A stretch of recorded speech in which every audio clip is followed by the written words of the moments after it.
Hello दोस्तों, कैसे हो आप लोग। आशा करते हैं अच्छे होंगे। मेरे चैनल को सब्सक्राइब एवं वीडियो को लाइक ज़रूर कर देना दोस्तों। कहानी पूरा ज़रूर सुना। तो चलिए कहानी को स्टार्ट करते हैं। गांव से थोड़ी दूरी पर शहर में एक भव्य और विशाल बंगला था। ऊंची ऊंची दीवारें, हरे भरे बगीचे, संगमरमर की सीढ़ियाँ और चारों ओर सुरक्षा का कड़ा इंतजाम। लोग दूर दूर से ही उस बंगले को देखकर कहते, वाह क्या शान है इस घर की। उस घर की बहुरानी थी अनन्या। अनन्या देखने में सुंदर, शिक्षित और संस्कारी थी। उसका विवाह शहर के बड़े व्यापारी राजीव से हुआ था। शादी के बाद से ही वह इस बंगले में आकर रहने लगी। बाहर से देखने पर उसकी जिंदगी राजकुमारी जैसी लगती थी। नौकर चाकर, महंगी गाड़ियाँ, कीमती कपड़े और हर सुख सुविधा। लेकिन सच तो यह था कि बड़े बंगले की यह बहुरानी अंदर से अकेली और परेशान थी। बहुरानी की दिनचर्या। सुबह होते ही नौकरानी उसके कमरे का दरवाज़ा खटखटाती, बहुरानी जी चाय ले आइए। अनन्या मुस्कुराकर धन्यवाद कहती, लेकिन भीतर ही भीतर सोचती कि यह चाय उसकी अपने हाथों से बनाई होती तो शायद ज़्यादा स्वाद देती।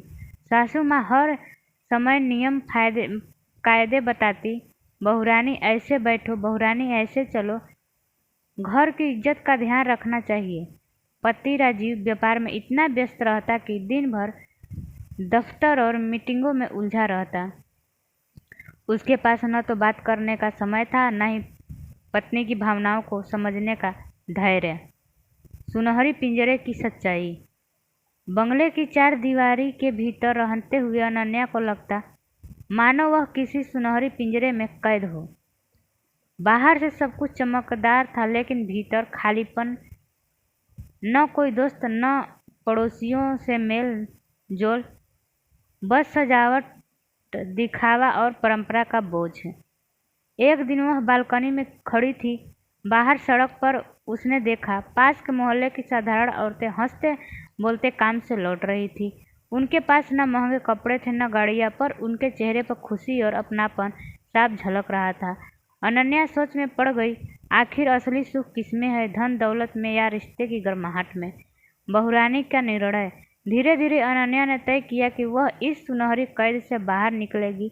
उसने अपने शौक और हुनर को फिर से अपनाने की सोची। पढ़ाई के दौरान उसे सिलाई और चित्रकला का बहुत शौक था।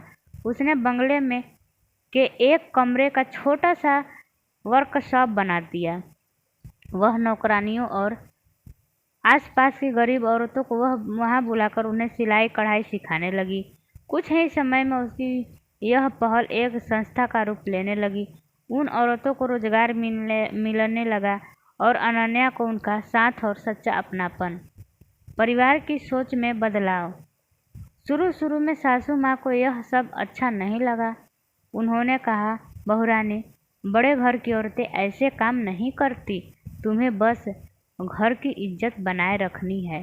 लेकिन जब उन्होंने देखा कि उन औरतों की जिंदगी बदल रही है, उनका घर खुशियों से भर रहा है और मीडिया तक अनन्या की प्रशंसा कर रहा है, तो उनका दिल भी पिघल गया। पति राजीव, जो पहले व्यस्त रहते थे, अब पत्नी की लगन और सेवा देखकर प्रभावित हुए। उन्होंने भी संस्था को आर्थिक मदद दी और काम को बड़ा रूप देने में साथ दिया। असली बहुरानी। अब अनन्या केवल बड़े बंगले की बहुरानी नहीं रही, बल्कि पूरे इलाके की प्यारी बहुरानी बन गई। लोग उसे सम्मान से बुलाते, देखो यही है वह बहुरानी जिन्होंने कई घरों की किस्मत बदली। अनन्या को अब समझ आ गया था कि असली शान केवल महंगे घर और कपड़ों में नहीं, बल्कि दूसरों की मदद करने और रिश्तों को निभाने में है। उसकी मुस्कान अब सच्ची थी, उनकी जिंदगी अब रंगीन थी। निष्कर्ष। यह कहानी हमें सिखाती है कि बड़ी हवेली और दौलत सब कुछ नहीं होती। यही दिल में अपनापन और सेवा और सच्चे रिश्तों का गर्माहट हो तो वही असली सुख है। बड़े बंगले की बहुरानी ने हमें यह सिखा दिया कि औरत जब चाह ले तो अकेलापन और बंधनों को तोड़कर पूरी दुनिया की जिंदगी बदल सकती है। तो बाय दोस्तों, मेरी कहानी कैसी लगी कमेंट में ज़रूर बताइएगा और मेरे वीडियो को लाइक एवं चैनल को सब्सक्राइब जरूर कर दीजिएगा। तब तक के लिए बाय बाय।